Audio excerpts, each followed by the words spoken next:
Hey everybody, welcome to another episode of Carlton People, one of my favorite series on this channel. It's awesome to be able to gather the stories and collect them from bluebaggers all around the world. And today really is the embodiment of what it means to be blue abroad, because I've got a gentleman who is calling in from Singapore. Let me introduce him to you. Jason, how we doing, mate?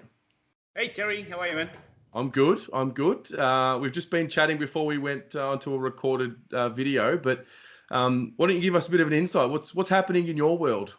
Oh, COVID.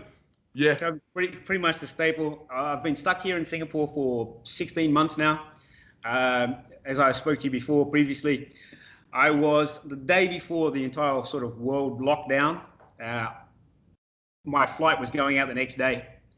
I'm an Australian citizen, but I live in New Zealand, and because the Kiwi said, "Hey, no, there is no one but Kiwi citizens allowed back in," they pretty much denied me. I went to the foreign minister, I went to everybody, and pretty much denied me any access. I've got no family, I've got no friends in Australia. I haven't lived there for 25 years. So I'm very lucky. I live with some great people here in Singapore, and the Singapore government's been very kind to extend my visa for the last 16 months. So it's pretty much just like wait and see what happens. Yeah, interesting.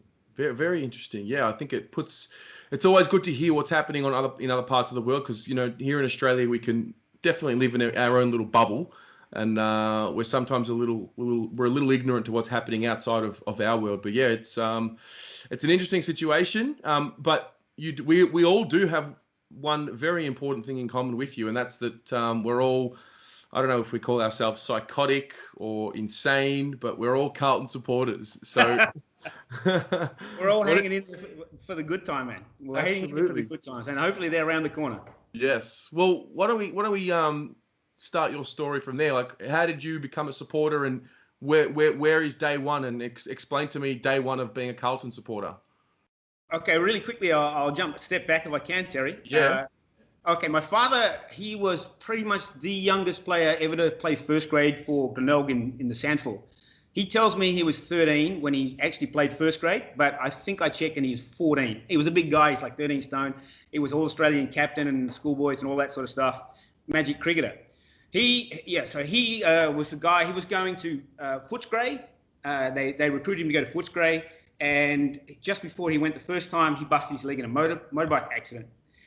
Then from there, he went to, just before he got repaired and was going back, he got conscripted to go to Vietnam and did two tours of Vietnam and one tour of Borneo. Anyway, when he got back, obviously he's football crazy. He went from Richmond to being a Swans supporter, God knows how.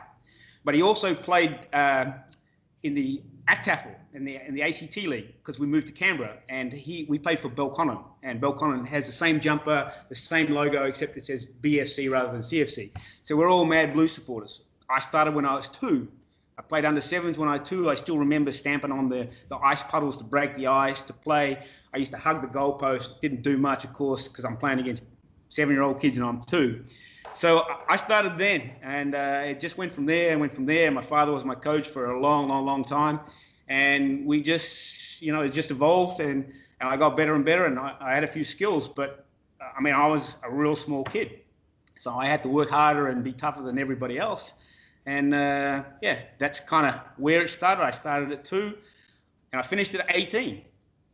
Wow. What happened when you were 18? I happened to have some other skills. I was a multitasker. I played every sport there was. I happened to play for Australia in touch football as a junior. And the Raiders come knocking and said, man, you can actually play. And when I say the Raiders, I mean the Canberra Raiders, as in the rugby league club that was now the NRL. And they offered me a contract at the same time that Sturt in the SANFL offered me a contract, and the Swans were courting me as well. They took me to Sydney and gave me lunch and sat me with Joe Bugner, the Australian heavyweight champion way back in the day. You may not remember, but I do, because I'm an old guy. So I had a choice between Swans, Sturt, or the Raiders and rugby league. I don't really have any idea, but all my buddies in school were like, man, you'd be good at league. So I chose league, and I was a bit of a mummy's boy, wanted to stay in Canberra, do university, and that's how it was. Wow. So I changed to rugby league instead. I shouldn't have changed.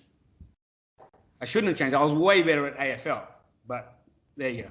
It is what it is. No, it's a good little bit of context to you. So, what are your first few memories of watching the Carlton Football Club? In what setting? I watched them pretty much since I can remember. I used to have a little doll, and I called him Jezza. It was Alex Jezza-Lenko. He had a Carlton jumper on and stuff. I used to sleep with him. I used to do everything with him. I used to kick socks around the hallways. I was always playing sport, always kicking footy. I watched the games, and every halftime I'd run outside and I'd put on a show and Bazasso! Taking screamers up against the rose bushes and all that sort of stuff. Me and my brother would just play, and it was just. I remember all the old grand finals. I still watch them now. It's just been an endearing memory for me that we had some good times. We did, and hopefully. Yeah. Well, whenever I speak to those who I describe as those who have grown up in the golden era, I mean, the amount of when I usually want to ask people who are your favorite players and whatnot. There's just so many names. There's almost half the team you could name. But who are of all the champions that you watched growing up? Who were the ones that you really felt that affinity to? The Flying Doormat, Bruce Dool. Okay. Wayne Harms. Diesel, Wayne Johnston. There was so many like the little guys that had to work so hard and that had longevity and were tough as teak and just threw themselves at it, had no fear and played the game the way it was supposed to be played. Yeah. There is a theme every time I do look back on the teams that were successful. We had a real hardened edge to all these champions, all of them. They all have that same common trait. They do, man. I was just watching a quick YouTube video before I jumped on here, and they had Sid Jackson on, and he was like saying, this guy here is from Sheedy. I busted my finger on his head, and this one's from this other guy, and they back in those days, mate. And even when I played, if you didn't front up. And you didn't want to put your body on the line and sacrifice, then you got nowhere. Yeah, that's true. No, that's true. It's a good theme to tie into the next part of the chat, because I know that you work in sport, around elite athletes. Talk to me a little bit about that. What have you seen? What are some of the things that you've picked up along the way? Okay, really quickly if I can. Yeah. The reason I got into sport, I've been coaching for 30 years. Now, when I went to the league and I said I should have stayed in AFL because I was better, I also broke my neck in a professional match. It was news, everything. It was in a game at Lang Park, which is now Suncourt Stadium. And, I broke my neck. I was a quadriplegic for quite some time. And I knew I was so passionate about sport and so driven. I wanted to play, but I couldn't. The doctor said, look, if you play again, you're going to die. You either die or you're a quadriplegic for life, because I got screws and plates and all sorts of stuff in my neck. Wow. So I said, well, there's only one other avenue for me, and that's coaching. So I went to university and studied and whatever.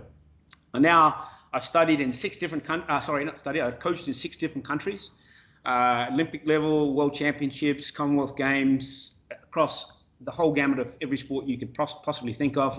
I've been in India, the Cook Islands, Australia, New Zealand, Singapore, work with national teams all over the place.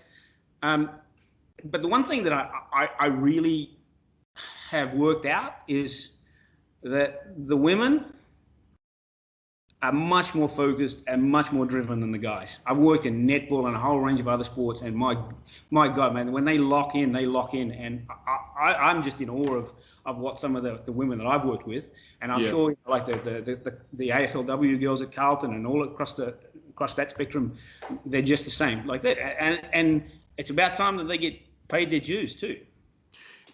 It's very interesting to hear that. I remember, I've worked in the sport industry a little bit, but I started my career as a lawyer, and I remember the first 2 offices I worked in, and the women, we had, myself and the senior partner as men, and everyone else in the office was women in my second office. And the way things were run and the attention to detail, I'll never forget. It's a lesson I'll take with me for the rest of my career. But what do you think Why is that? Is it because they've had to go through the adversity of not being able to play professionally, and now they've got that opportunity, or what is it? Do you think that makes women more focused? I can't really put my finger on it, though, mate. But I guess it's kind of akin to, like, you know, when I worked in India, like they're driven out of poverty. They've got one shot, like out of Malaysia. The only chance is to rise above what they've been given. Yep. And to work as hard as they can. It's like the old boxing, story. The only chance is to step out. And I think with women, I don't think it's that they want to prove themselves. I just really think that they are just individuals that can focus, can lock in their logical, their analytical, and say, right, you know, if I'm going to do this, I'm going to do this properly. Not saying I haven't met guys like that. You know, Of course. I've worked with some amazing guys as well. And again, it depends on whether it's an individual sport or a team sport as well. Yeah. I mean, there's completely different. Like, I'm a team sport guy because there's so many different things that happen in teams, and so many things you have to be good at, different skills and so on. As an individual sport, it's just one thing that you have to be good at. So, you know, girls just they have this innate drive to. I don't know. I can't tell you, but I used to train and run with all of my athletes, and I used to have to train 3 times a day, like with 3 different teams. But the girls, man, I could dish it up. We would do 10 times 1 kilometer, time trials, and just over the sand and just bash and bash and bash. And they would like, is that all you got? Wow. The guys would be like, when are we going to film? I'm like, are you kidding me? We're talking world championships and we're talking Commonwealth Games and Olympic Games, and you're going to dish up that sort of attitude? Anyway, I mean, that's not all of the people. Just your observation. Yeah, just my observation. Okay. Yeah. Yeah. So, have you watched our women, the Carlton women? Do you watch much of them? Every game. Yep. What have you noticed with them over the, you know, because I missed season 1. I was away. I didn't watch it. Season 2 and onwards, I've watched. What have you noticed in the first few seasons from then till now in the women? I think it's been a gradual progression. Yeah. I think the skill level at the start wasn't at the level that they wanted or even expected, and I think the fitness levels weren't. And I think every year you see the layers and layers and layers improve. I think they're getting there. There's still a way to go. Nothing's perfect, just like the guys. But you know, it's a fledgling industry, and they really are striving to improve and do things better, which is the great mentality. And I think Half is, you know, he's onto it. You know, I think that, you know, it's a little bit too happy days. You know, we're good. That's why they run out every first half and get pumped. You know, like, because it's like, yeah, this is supposed to be fun. It's not fucking fun. It's like, get in there, get the job done. You know, I always say to my athletes, the 3 E's to performance are energy, execution, and effort. If you don't have any of those, or if you don't have one of those, you're in desperate trouble. Yeah. Energy, execution, and our, you know, look at our guys. Our guys, most of the time, run out with plenty of energy. Sometimes, like one game there, that we were just rat shit. You know, effort is generally there, apart from that one game, which we all wrote off, and you wrote off really nicely. But our execution, man, you know, even last week was shit ass. Yeah. That's what it is. We've just got to get better. And if you fulfill those 3 things, energy, effort, execution, you'll pretty much win 90% of the games. Yeah, I would agree with that with the men for sure. I think the energy for the most part is there. The effort for the most part is there. We don't get belted anymore by 10 plus goals, but the execution is really something that even from the beginning of this new, you know, rebuild, just hasn't been there. And in your experience, what is it? Is it repetition? Is it failing over and over again? Is it the individuals, or is it the collective mind? What are the elements to execution? I think it's losing the fear of failure for a start. You know, you've spoken and the AFL community's spoken about Harry and his kicking and whatever else, and he's kind of tried to lose the fear of failure. I think we need to. I think we overthink shit. I think, you know, like in particular, our execution going inside 50 is not good, because we don't. The term is lower your eyes. We don't look for the best option. We just play to a certain strategy. That's what we've got to do. I think it's repetition.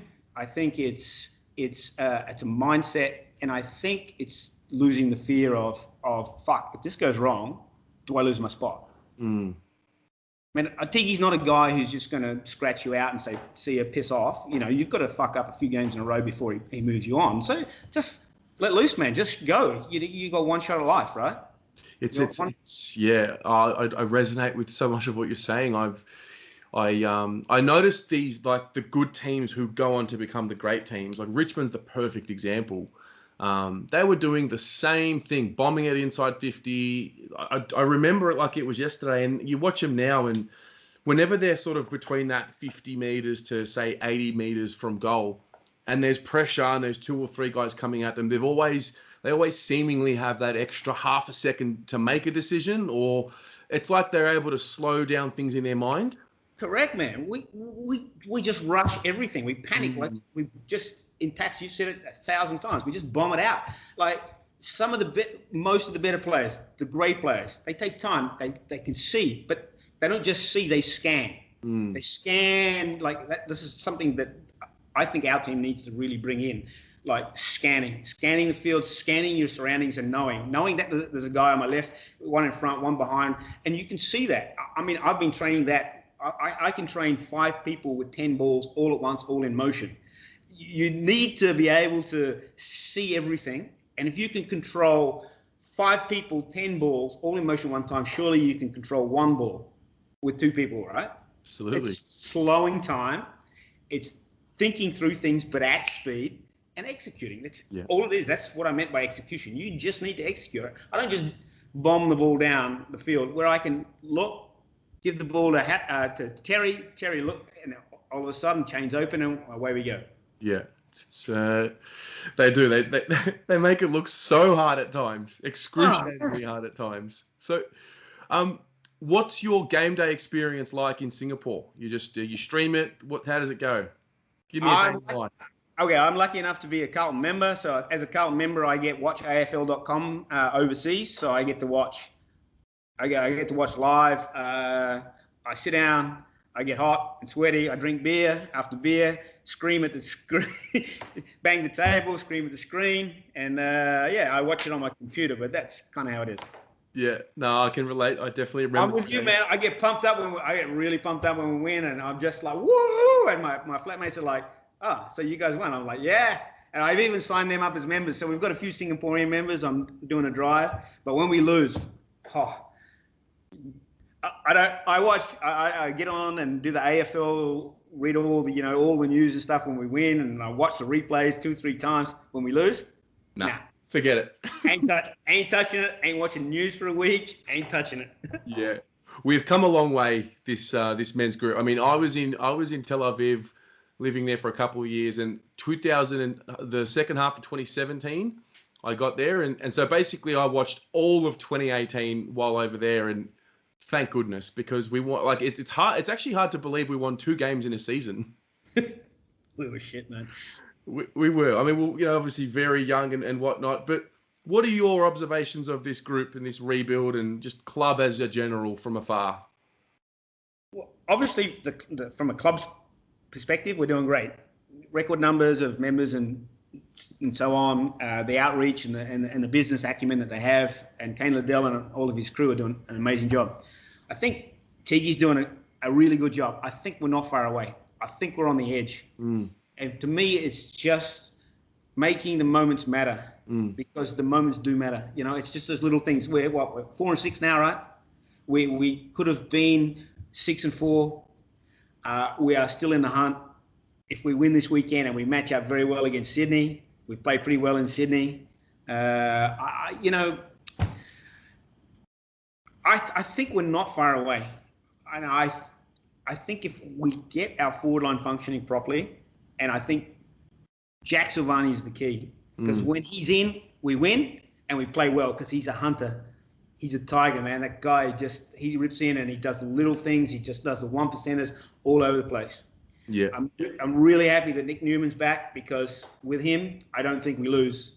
I don't know if in a game that he's, like many games that he's played, we've actually lost, because he's everyone said, "Oh, Doc's the general." I think Nick Newman, he is one of the most underrated players. And last week he played great, man.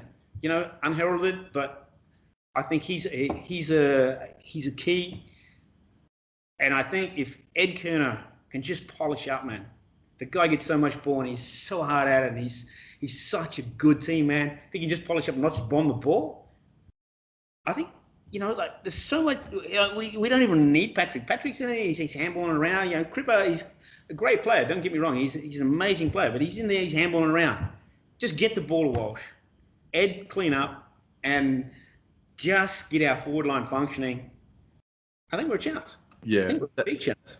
That kid Walsh, he's you've seen players come and go more than what I have. What's this kid Walsh made of? You don't want to wrap someone up too much, but the kid can play, and he's got a tank, and he can run, and he's fearless, and he just wants the ball. He's got desire, he's got drive. If I was going to war and I wanted to pick someone, I'd take him and Ed. Yeah, man. Yeah, spot on. What about you? I want to go back a bit. What's your favourite Carlton memory? Well, one of. I'm sure there's many, but what's one of the days that sticks out to you? I think the grand final. I mean, like I used to do my house up with streamers and like blue and white streamers and whatever else on grand final day. I think the favourite one was the Wayne Harms tapped the ball in from the sideline when we won it like on the death. That was just nuts, man. That was awesome, and I ran around and give it to all my Collingwood friends. And I just, to me, I think anytime we beat Collingwood, anytime we beat Essendon, and anytime we step up when we are not projected to win, but we do, I think they're my favourite memories, because when back's against the wall and shit's hitting the fan and the boys can step up, then we all feel better, right? Absolutely. Yeah. What's the missing ingredient for the current group? Is it just time? Is it players? Is it a bit of both? I think it's just executing in the moment. Yep. I don't think we're far away. I really don't think we're far away. I mean, I'm no magician and I don't know, but I don't think we're far away. Tiki tells us how hard the players are working. Jack Russell's no mug. That's my field, and I've met the guy. He's no mug. He knows what he's doing. It's just executing in the moment when it matters, because the moments matter. The moments matter in life. They matter in every journey of every person. You just got to make the most of when it happens. You've got to take the moment. Yeah, tomorrow is not promised, or tomorrow in terms of being the same as today is definitely not promised. I think the current climate really, really dictates that. It's really clear. I mean, here in Melbourne at the time of filming, we've just gone back into a lockdown. Like no one saw it coming. So just goes to show. I mean, we're talking about an AFL team now taking their moments, but really it does apply throughout life. Oh, of course it does. Like I was talking about when I busted my neck, mate. I was 1 millimeter away from death. And I could have decided to kick stones for the rest of my life or sit in a wheelchair, and I decided no, that's not what's going to happen. Yeah. You just got to pick a moment. I picked a moment to move to Singapore, and change my life. I picked moments along the way to do many things. I'm sure you have, and all of your listeners. If you don't make the most of life and make the most of moments, then what are we doing? We're just sauntering through life to its conclusion. We're existing. We're not living. Yeah, that's exactly right, brother. Yeah, man.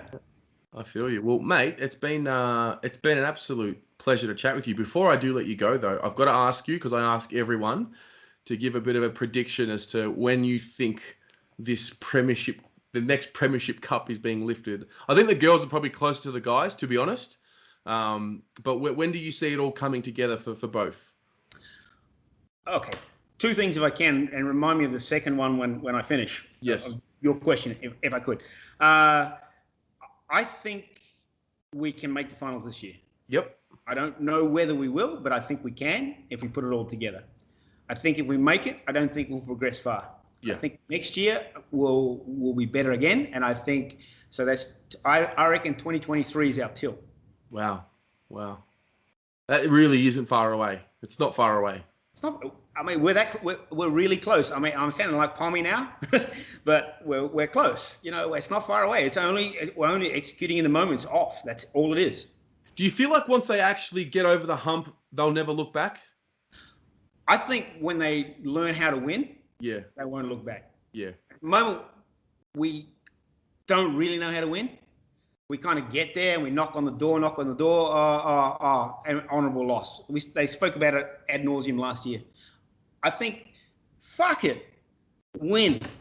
That's your mantra. Win. Win at all costs. Do everything you possibly can to win. That's all that matters. But once they get that into their system, and then, oh shit, we can win. We actually win. Oh, hey, we're actually fucking good. We're actually pretty good at this shit. That's when that strikes, when that clock ticks. I think 2023, man. It could be 2022. I don't think 2022, but 2023 is a real tilt. Yeah. I mean, I actually don't think that's even the women. I mean, I don't know. Like they've got the list. It's all there. I think they had a little bit of a mental year this year where they were favoured. They didn't handle the expectations. They didn't take their chances. I think there was a little bit of division internally. We're now seeing the Taylor Harris issue play out. She's going to leave, and if you have one domino is all it takes to ruin the team.